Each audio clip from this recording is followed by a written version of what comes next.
Hey Christian, you feeling sore? Yeah, I'm feeling a little sore. You did something recently. Yeah, I did one of their Spartan races. Holy smokes! It was fun. But You ran like 18 miles, right? it was like 8 miles. But my goal is to finish without injury. Goal accomplished. You did that. I did that. I finished in like 2 hours, almost like 2 hours flat. And then you're gonna come and do the CrossFit competition at the gym on Saturday. That's a negative. I am not ready for a CrossFit competition. I'm getting there. If you can do a Spartan race, I think you're ready. I'm getting there. I think you're ready.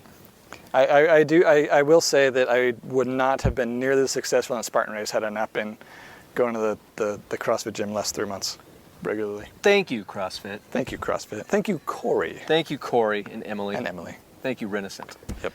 That's our plug. You can pay us later. For those of you that are tuning in going, what the heck are these doofuses talking about? Who are these yahoos? Well, we like to stay trim and fit. We like to enjoy cigars and whiskey, but at the same time we enjoy exercise, right? I've started to enjoy it. I've never enjoyed exercise or running. But there's something about, I don't know, this new season of life in my 40s, getting back into shape, where I actually look forward to it. I'm like, there's goals and there's people that, that's one of the nice things about CrossFit. Good community. Yeah. Good community. Yeah. Which, you just don't have if you go to a conventional gym and you just put in your earbuds and lift heavy things. 24-hour fitness is all about community. Yeah. Yeah. So. Do you now 3-4 months into CrossFit, do you stand in front of the mirror and go, oh yeah? I'm seeing some results. Oh, it's good. yeah. It's good. I mean, and some of our viewers may as well, if you follow my personal account on Instagram, Christian Harris 15. Been doing the sauna to kind of recover after gym workouts, and been doing that. So I've appreciated those kind of one-on-one times with you. It's like I don't get to spend time like we are right now with you all the time, but having those kind of virtual sauna sessions. Do you call it a sauna sesh? Yeah, sauna sesh. Sauna sesh. And just basically, as I'm getting started with my day, I'm like, here's what I'm thinking about. Here's what's going on. Trying to encourage people, ask them what they're doing. Getting in the mindset, the right mindset at the beginning of the day, is so key to like your energy and focus for the day. So this really came about when you went to that kind of EXP conference. Yeah. So I'm real estate agent with EXP Realty, which is a virtual brokerage. Also the fastest growing real estate brokerage in history. According to this one guy though that commented, it's not, right? Remember that commenter on one of the posts? He kind of had a little back and forth. Oh yeah. Well, people wear their team jerseys kind of tight and just a little bit don't always have the facts. But as Daryl from Just Thinking podcast would say, make your haters your motivators. There you go. But I went to a conference that was put on by EXP, and the keynote speaker was Tony Robbins, and I was skeptical. I'm like, oh, it's just fluff and think positive thoughts. But 10 minutes into it, I'm like, this is going to change my life. This is amazing. but anyway, I won't get into it here. If you want to know like my lessons learned and the change in energy and perspective that's I brought away from that, go ahead, DM me.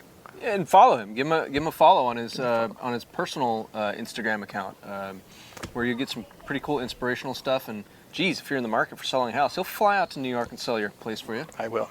He will do that. Well, okay, maybe I won't, but I do know agents all over the country, so I can definitely recommend ones. No, he'll fly out. That will do a good job. He'll fly out there and record a podcast with you, and have a cigar and some whiskey with you. He is committing me to all sorts of stuff, so he'll do that. I'll do it. He'll do that. It's on your dime, but he'll do that.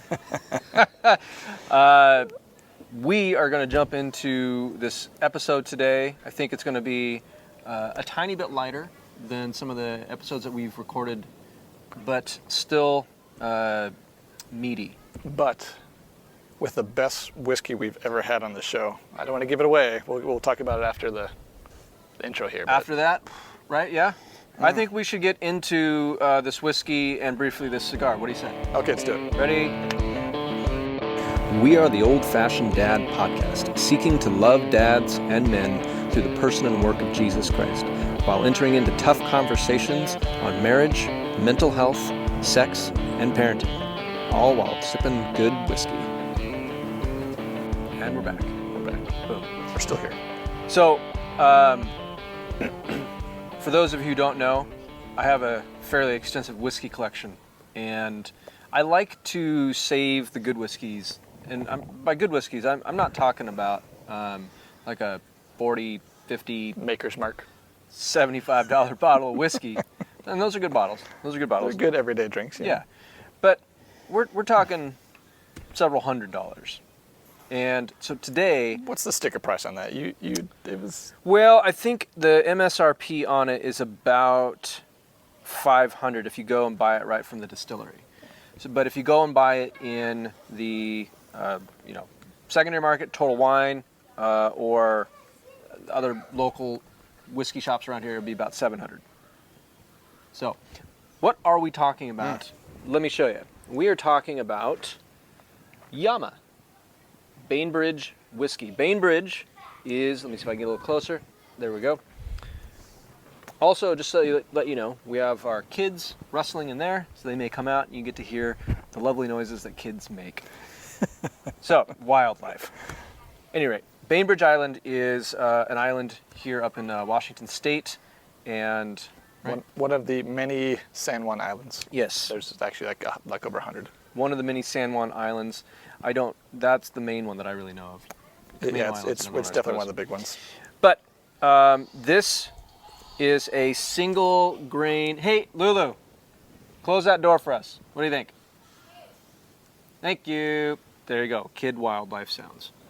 You're witnessing dads in action. This whiskey's amazing. It is. And just out of curiosity, before I explain anymore, what are you getting off of the palate? I'm getting some heavy vanilla on the front end, but it's like so smooth. It's almost like it's not even like I'm drinking anything. It's like it just peacefully like evaporates and just leaves the flavor in your mouth. Yeah. It's not even like I'm drinking whiskey. Yeah. To me, it feels like a really good waffle cone when you go and get some ice cream. Yep. It really tastes like a really good, high-quality waffle cone. Yep. At the end. Yeah. Really digging it. It's delicious. So this is an American single-grain barley whiskey, so it's made from barley. And it's aged in, I can never pronounce it right, Mizunara. There we go. Japanese oak. So Mizunara is oak that is indigenous to Japan. And getting it, very, very difficult. You have to have all kinds of connections with Japanese cooperages, which a cooperage is where barrels are made. And so you don't just call them up and say, hey, can I get a barrel from you? Like, you have to have connections that go generations back.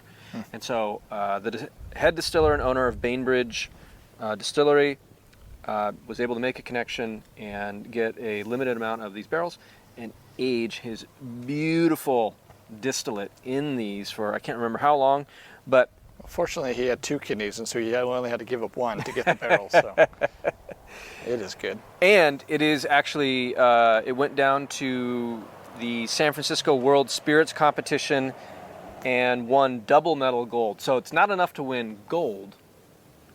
They said, we want to give you 2 golds for this. So double medal gold that good. For 2021 whiskey. Yeah. San Francisco Spirits. I feel honored that you cracked this open and shared it with me. So yeah, it is not lost on me, my friend. Cheers, brother. It is Cheers. tasty. And this is actually, I think, the first time I've smoked a cigar with you in several months, really. It's been a while. You've been all like, oh, I need to be healthy, and CrossFit and stuff. I know, right? And I was kind of showed some trepidation today. I was like, I'm not going to smoke. I got a CrossFit competition on Saturday, right? Like I was getting the diseased mindset that I shouldn't be smoking. So, but you standing there looking at me going, with my puppy dog eyes? Yeah. Puppy. That's exactly what it was. Yep. Yeah, it was puppy dog. I was like, all right, I'll smoke with you. Yeah. Well, it's good because this might be the last sunny day that we don't have to wear flannels outside. I know, here right? in Seattle. And have umbrellas attached to our hats. Rain season. The 9 months of rainy season starting to kick in. So, and then Christian, you've graced us with. I think actually it's pairing nicely with the whiskey. This is good. Yep. Thompson Cigar Club? Yep, I couldn't tell you the brand. I already took off the label, but it's one of their sampler packs of Dominican seed and tobacco leaf, and it's good. Mine seems to be holding together all right. Yep, it's burning evenly. It's got a good draw to it, good flavor. Yeah, I wonder what the guys over at the Honest Cigar Experience would think of our cigars. They'd probably be like, "It's crap." Do you think they'd say it just like that too? Yeah, the Scottish accent, definitely.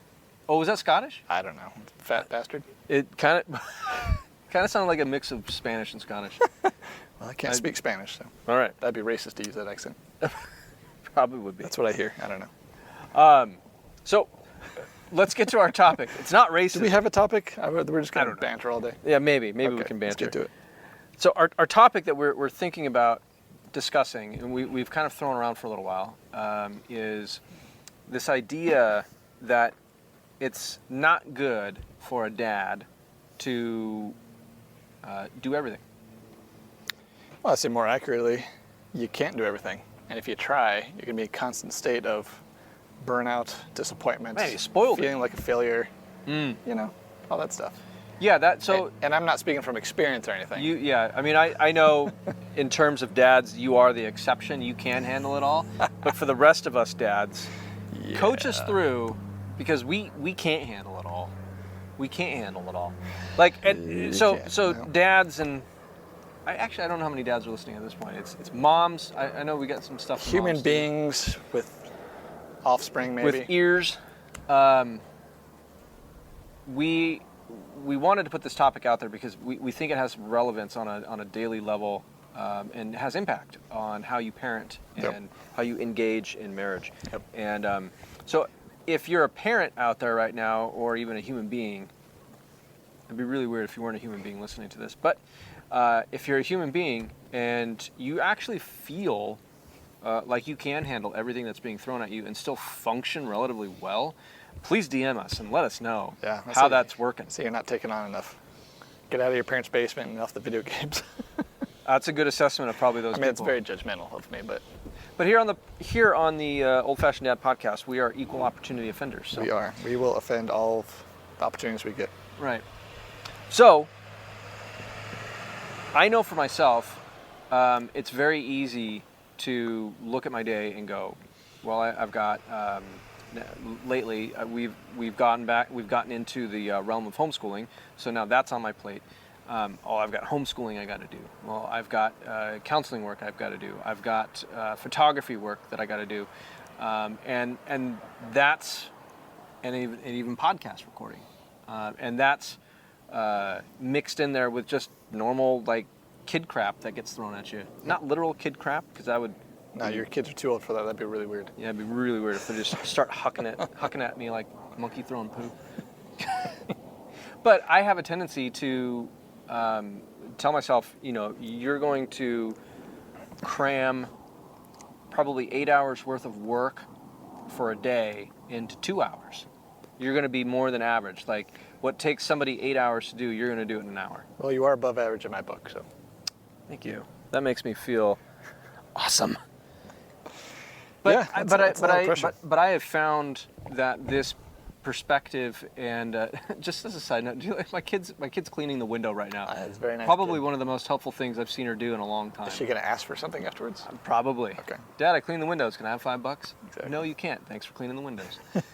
But I have found myself feeling like this mindset is created more anxiety and more stress, and just really kind of been an overall detriment. Sure. I don't know. Have you experienced anything like that? Yes. I'd say the Instagram world we live in. Not to call out one particular social media, but this idea that you see kind of the polished best of someone's life online, and then we compare ourselves to that, failing to realize that that is a made up, for a better term. It's heavily curated. It's heavily curated. I notice that with stuff I put on there. Like I'm less likely to put on there the daily grind, and nobody wants to see that. Yeah, and right? Sometimes do, but depends on how willing you are to be like self-deprecating and like admit failure and struggles. If that's kind of your shtick. Right. But I think that adds to what naturally in the Western world is a glorification of like hard work, and capitalism and that kind of stuff, which I think is great as a system, but it's tempting to overdo it. To look at success and define success, monetarily or with how busy we are, or kind of these things that that if you're actually doing all of it, something's got to give. And I know for me, it's really easy. I'm pretty driven. It's really easy for me to get into like a work mode, and I can only do one thing at a time. And so if I'm like focused on work and succeeding there, I'm probably neglecting my family. If I'm doing really good, with my family, like that takes a lot of time and energy, and things are probably falling off my plate when it comes to my business. I mean, that's been what I notice in my life. If I try to do all the things, and so part of what's helped me be more successful in integrating kind of all aspects of my life is not just saying yes to less stuff, but being more intentional about saying no to things, so that I can say yes to the things that matter most to me. There was something that you mentioned in that that Western society, it triggered something as you were talking about, and Instagram talking about like kind of showing the best. Like the reason why we go, people put on Instagram is like, well, they want to become social media famous, and you become social media famous for numerous reasons, but some of the more popular ones are, you're attractive and good looking, or you're fit, I guess, which goes with that already. Sure. And or successful, and you have, lots of tangible material wealth. Sure. Or even the parenting ones or mom ones, like it tends to show like, here's how you do it right. Yeah, right. It's not necessarily like, here's where we struggle and where I fail. Yeah, and what's even interesting is like the people who try to be self-deprecating, like they make their shtick about that. Mm-hmm. Okay, tell me not to say that word anymore. I've already said it twice. I said it once. Okay, but even the parents, like on the parenting stuff, that like their whole thing is about showing the imperfections of being a parent. Like it's still showing a very curated, sure, version of parenting. Sure, it's much less messy than the real life. Yeah, like it's still a very clean. It's a clean mess. Sure. But I liked. I think you were kind of indirectly highlighting, kind of. Maybe it's very specific to American dads. I don't know, other dads in other cultures can identify with this, but like there's this, you always want to be accomplishing. Like there's never a moment where you don't want to be accomplishing. Sure. Accomplishing little goals that ultimately help accomplish bigger goals, and that always seems to be, at least for myself, I wake up in the morning and I don't even need to tell myself to do that. I just do it. Right. Well, and I think that's not a bad thing. I mean, I think if you're stagnant in life, I think it's kind of like, I don't know, kind of like exercise or fitness or whatever. Like you're either moving forward or you move backwards. Like it's pretty hard to like stay in one place and not have everything kind of degrade, And so I mean, I don't know if that's such a bad thing. Always kind of like trying to move the ball forward in life. I mean, I think there's a total topic for another day. But there's definitely an issue with, young men like not being motivated and being okay with just like having a job at, Burger King or whatever, mm-hmm. and sloughing off their parents. Like that's not a good thing. But if you do that your whole life, sure, you won't get overwhelmed because you're not taking on any responsibility and you're not becoming an adult. So there's definitely a difference between that and getting overwhelmed because you're trying to do all the things, as a Christian dad, because that's, mm-hmm. what we're all about. Well, something that I heard growing up from my parents, and I think partially what it comes from is like maybe their own, areas of weakness. But, I'd always hear growing up, you need to say more. You need to say no more often. Like you need to say no. You're doing too much, especially when I was in my, mid to late 20s, I was newly married and going to grad school, and they're like, you're doing too much. And I'm like, well, I don't know any way around that, like I kind of have to do this stuff. Sure. But it was, I heard this from my parents, and I don't know that I hear often outside of my parents, hey, you really can't handle it all. Mm. Like in kind of it's okay to not be able to do Sure. everything. Sure. Well, because that message goes against, at least in my experience, goes against the American cultural narrative, which is you are enough. You can do it all. You can have it all. Mm-hmm. Mm-hmm. I mean, it's literally like what you hear is that like you can do anything you set your mind to, which I think is a terrible thing to teach your kids because they can't. Yeah, some people have certain dispositions and all sorts of factors that determine whether or not they're going to be able to be a doctor or a lawyer or an astronaut. You mean I can't be a 6'5" running back for the Seahawks? Probably not. But if I set my mind to it, can't I do it? I think you do great things, but I think there's, and that's kind of the tough, the that's clincher. Discriminatory. That's kind of the clincher too. It's like, how do you both have, big, non-limiting belief ideas, but also temper it with the realisticness aspect of your capabilities. Or your capabilities, because I mean, you've got certain God-given skills and talent, and then you've got the hard work aspect of it. And I'll just say, as a general principle, as an entrepreneur, the person who works harder is going to, outperform and succeed the person who just has natural skill but doesn't want to work. I mean, hard work's always going to, I think, get you further. But you've got kind of the combination of factors that are going to determine where you go in life, not to mention opportunities and networks and all that kind of stuff. So, I mean, there's a certain aspect of you can create your own opportunities by putting yourself in the right place at the right time, but there's also a lot of stuff that's outside your control, and especially, as Christians, we recognize that. Like, as I know we've brought up several times, the Bible verse talks about, man makes his plans, but God, sets his steps. Or in his heart, man makes his plans, but it's the Lord that determines his steps. Right. Proverbs 16:9. And so that's not it's all in your hands as a man, just go out there and do it. And it's also not a feudalism of, just don't do anything and God's going to, and that's do what he's going to do. And then kind of what you're talking about is, it's kind of a countercultural idea that flies in the face of being a self-made man, which, I mean, that's what America is, built on, and you hear in movies, and like anytime you talk to anybody that has any level of wealth, they're like, well, I was self-made. Sure. Well, it's a very romantic idea of the American dream, which, at least partially, I believe in, because I'm an entrepreneur. Like, I've noticed huge differences in just the way I think will determine how my day goes and how I respond to things and how I respond to my family, and like it's huge, So I mean, there's a certain aspect of that, but it's not only by my effort. It's not only it's not solely in my control, So when we were discussing doing this, topic for the recording, we were trying to think of a title, and as you're talking, what do you think about this? And I feel like it's relevant to kind of share with our listeners and with our viewers is, no, you can't be anything, and no, you can't do everything. I think that's true. Yeah, because I mean, I think that's kind of what we're getting at is, we live in the land of opportunity, and yes, we should be responsible stewards of our God-given talents and giftings and our time. Mm-hmm. But it doesn't mean that if you just put your mind to it, you will be able to achieve anything. And there's also something like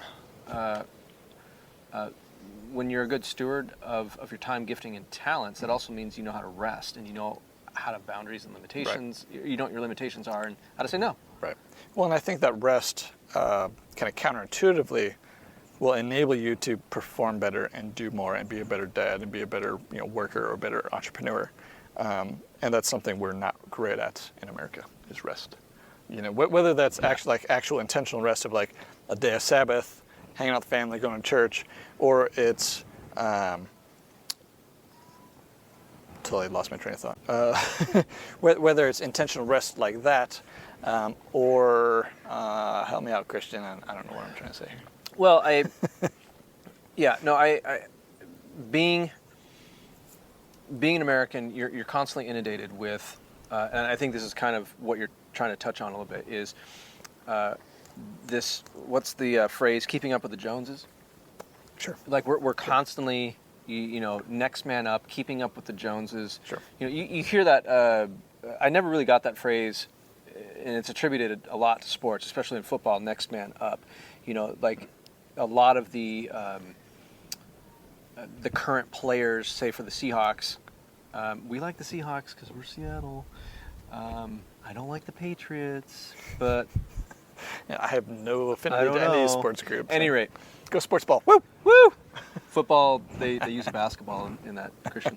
But at any rate, the idea is you're always competing to keep your job. Sure. Right? So because there's always a young rookie in training camp or that's not on the main team that's hungry and willing and ready to They're take your hungrier job. than you are and willing to sacrifice more Yeah. than you are. So a lot of teams, especially in football, really subscribe to this idea of like next man up, meaning like you got to compete every single day to keep your job. You can't rest. It's like 24/7. And then even outside of that, we have that idea of keeping up with the Joneses. Well, that is, so and so got a nice car, you go out and get a nice car. So and so went out and got a hot tub, you go out and get a hot tub. Sure. Or you go out and get a bigger and better hot tub. Yeah. Or a bigger and better car. Anyways, like that's a prevailing thing within America. Sure. Well, and I've got some thoughts on that. I mean, like, I think motivation is huge in why we're doing what we're doing. Yep. And I'm a big believer in I'm a big believer in this because I see it in myself. I'm a big believer in the idea that the comparison robs you of joy. When you compare yourself to someone else. 100% agree with that. Yeah. Yeah, when you compare yourself to someone else, nothing good is going to come of that. Mm-hmm. And I see that a lot when in the keeping up with the Joneses kind of thing. We're like, oh, they just got a nice car, or look at that house, or look at how they're living. Like all of a sudden, what you were satisfied with before, all of a sudden you're not because someone else has something nicer. And cue social media, like that's what we see on Instagram, like these heavily curated things where. So you're always longing for something, and it tends to be material. Sometimes it's lifestyle or whatever, but it's still kind of this humanistic. Wanting what the world has to provide, which isn't necessarily bad to be able to like provide, comfort or whatever to your family. But if you're driven by comparing yourself to someone else, like there's always going to be someone who's better at something, has more money than you, has nicer things than you. You're never going to be satisfied. Like you're going to be miserable. Yeah. I mean, there's always going to be someone who's just better looking than you. So, always.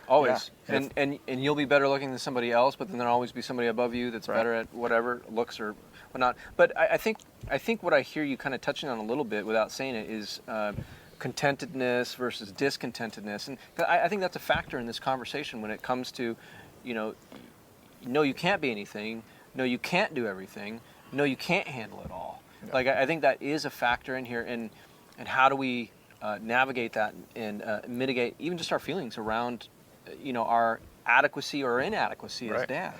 Well, and I'd say bringing it, I don't know if I'd say full circle, but kind of to what we were touching on at the beginning, I would caveat that, like you can't be at everything or any, kind of what you're saying, like there's limitations to what we can do.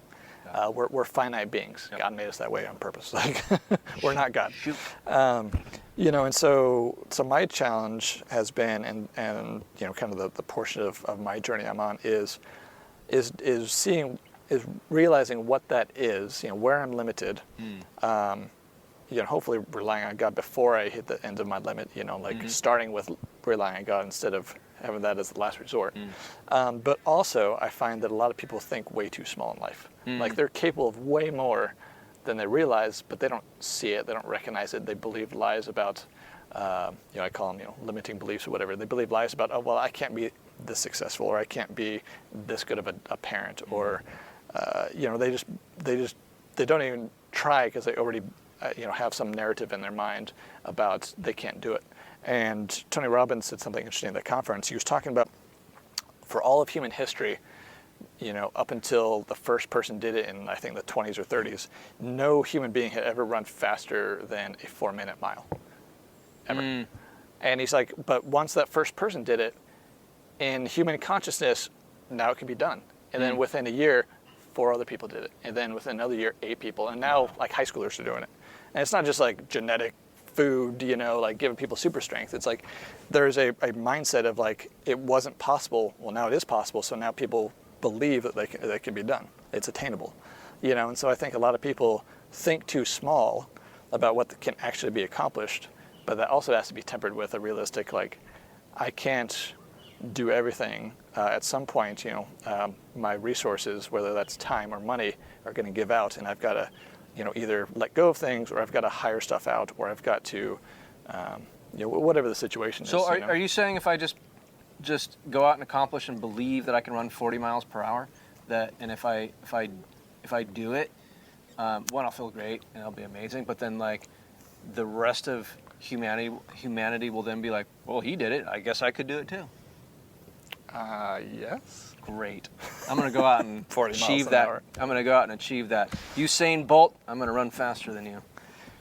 No, I get what you're saying though. Like, is that, you know, the mind has very, very strong power over the body and the will, and can limit, in, you know, and using that example of, you know, the 4-minute mile, like Right. once it was achieved. What you think you're capable of is largely going to determine what you can accomplish. Right, yeah, and then I like what you had to say, like, you know, you can't just, you know, go out and just do anything simply because nobody else has done it, and it just takes a matter of belief and a will to go do it. Like, it doesn't matter how much I want to believe that I can fly if I jump off this deck right here. Sure, there's certain limitations like physics. Right. So there's limitations, and you said being realistic, right? Yeah, I mean, but realistic is also very subjective. You know, like I think it's realistic to make a certain amount of money. That doesn't mean I if I set a goal higher than that I can't, you know, attain it or whatever. You know, as a bad example, but.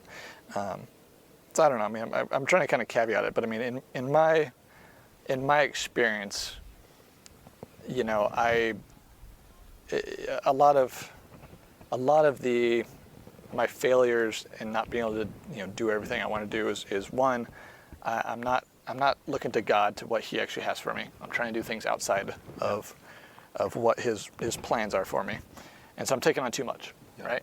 And maybe this is unique to, you know, business owners or entrepreneurs or whatever. Like, you know, my tendency is to have all these irons in the fire. Mm-hmm. And if I want to be successful, I need to have one iron in the fire. And I need to be like laser focused on that full thing. ass that one thing. Right. Just, yeah, full ass. Not half ass. Full ass it. You know, so I mean, that's one of like the practical things, you know, is being focused, and being intentional. And I mean, for me, one of the things that really helped kind of pull all this together and help me not feel like such a failure in all the areas of life that I was not hitting my, you know, my expectations, is really around like putting things on paper, you know. And for me, and I think I've told you about, like, I was introduced to the Elite Journal, which is designed for entrepreneurs. There's all sorts of journals out there, but you know, the bullet journal. The bullet journal is much more for like creatives, because like there is no structure to it. It's whatever you make it. So that's going to take a certain type of person that like knows what they need to envision and get it on there. You know, so for me, something like the Elite Journal is great. You know, it's written and designed by a Christian business owner, and so it's, you know, he says, you know, we've had you know, conversations with him on some of our leadership team calls, and he says, he doesn't believe, he rejects the idea of a work-life balance. He says, you know, because the idea there is that they're antithetical to each other. Like, you either have work or you have, you know, it's on the scale, and like if you have one, you can't have the other. He doesn't believe in that. He believes in a work-life integration, and the journal is designed for that. So it's like, it starts off with like, what do you envision your life looking like in 10 to 25 years? Like, don't hold back, just like think big. And then it just basically breaks it down into, okay, where do you want to be in 3 years, in 1 year? What do you have to do this year to get yourself, you know, this much closer? And it just keeps breaking down until you get to, you know, the month and the week and the day. And each day starts off with, what are you grateful for? You know, and like an attitude of gratitude, right? What are you grateful for? What are your 3 things you need to do today? What do you have to do to accomplish those? Where are you stuck? What are you gonna do to get unstuck? You know, then like a time blocked, you know, day, and then you end your day with a routine of, what are you grateful for? You know, what went well today? What did you accomplish? What are your wins? And then what did you learn? Where do you need to grow? You know, basically, what are your failures? You know, and it just creates a framework of intentionality. And so, like, I start my day with that, I end my day with that, and it helps me be so much more focused and productive. And it's amazing just doing a simple task like that, because it takes 10 minutes in the morning. You know, like it's not anything crazy. You just develop this new habit, and it just helps me feel like so much less frantic, because I'm not like all over the place with all the things I need to do. I'm like, here's the 3 things I need to do. If something pops up on my radar, I write it down and I take care of it the next day or whenever it's more appropriate. Like, so, but and And in that, as you're planning, like a lot of my stuff tends to be business focused, but in that when you're planning, you're looking at it kind of breaks it out. One of these journals is for 90 days. So it breaks it out, okay, in the next 90 days, what are your biggest goals personally? What are your biggest goals professionally? And then break it down into these 2-week milestones essentially. So it doesn't just focus on family, it doesn't just focus on work, it focuses on integrating, that's the word I'm looking for. So you're focusing equally on the things that are going to bring you towards your goals, which is going to be supporting your family, loving your wife, loving your kids, providing for them financially, moving the professional ball down the court, So I think what I hear you saying is you're outlining, at least in your case, this journaling method has been really helpful for you to actually not burn out. Yes. And then also have a higher level of like success in accomplishing things. Maybe you don't get absolutely everything done that you want to, but you have a higher degree of accomplishment. Right. Well, and it gives you perspective. It helps you prioritize the things that are actually in line with, in my case, what God wants for me. Whether that's professionally or personally, you take time to actually say, okay, what is important to me, and what are the things that I have to do to get me there. So I mean, it just gives you a sense of intentionality in your activities for the day. It's good, and I like that you're bringing God into this. Obviously, we love Jesus, and so we always want to bring it back to Jesus, and we believe that Jesus created work, and work. Work is good. Work is good. It's not to be avoided. It's not, and there's a purpose in doing work, that it refines us, it teaches us how to enjoy, it teaches us how to be content, it teaches us how to trust and have faith. And so work is good, and I would really recommend for all our listeners and viewers, if you want to get a really strong biblical view on work, go read Proverbs. Go read Proverbs. There's a lot of great stuff in Proverbs that specifically talks to financial money management as well as work. And so we serve a God that created work, and so there is a biblical redeemed view on how we go about work. And so I think the focus, or maybe the wrap up or conclusion, is that we're not called to not work. We're not called to be lazy. Like the Bible speaks very specifically about being lazy. But we are called to work, and we're called to glorify Christ in that. But we're also not called to work so much that becomes the object of our affection, that becomes the object of our identity. Because if that does happen, which that does happen for many people, specifically fathers, husbands, men, and I will attest personally to that, that becomes our identity, that burns us out. And we lose luster for life, and we lose meaning for why we are doing what we're doing. Yeah. Word. Anything else you want to add to that? Hopefully it wasn't too rambly. I think we got some good stuff out there. Yeah. We're always trying to present topics that we think are relevant to you dads and moms and human beings that are listening. Maybe it's some aliens if you're out there. Yeah, aliens, dogs, I don't know.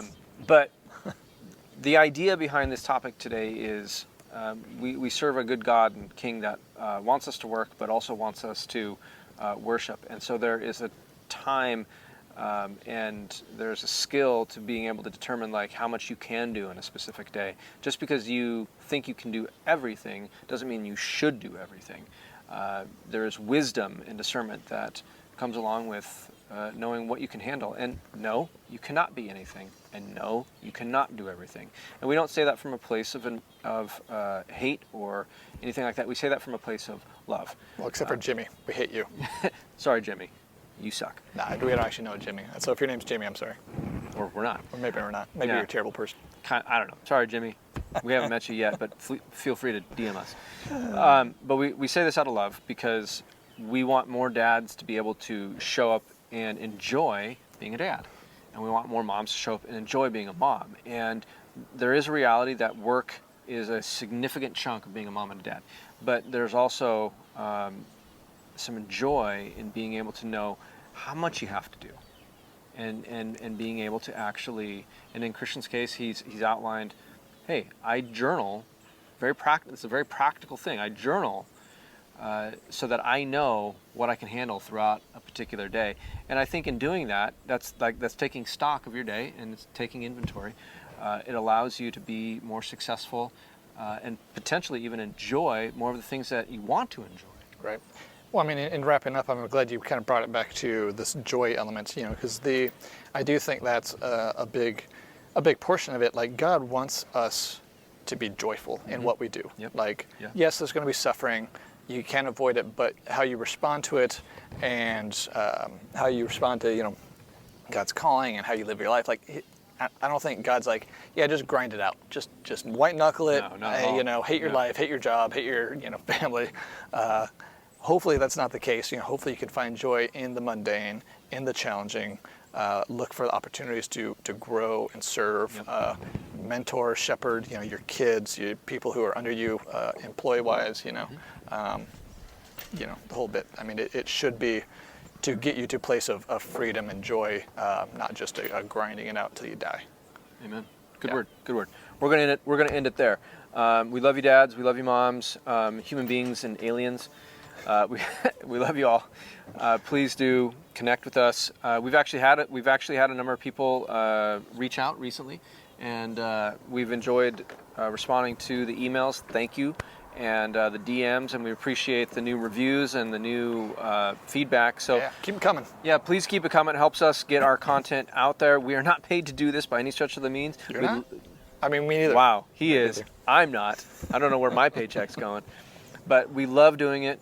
We enjoy doing it. It's a form of community and fellowship for us, but it's also a way for us to give back to I think the global community. To the world. So check us out on all the socials, and in the meantime, don't do everything. Have a good whiskey. Have a good cigar. Till then, take care.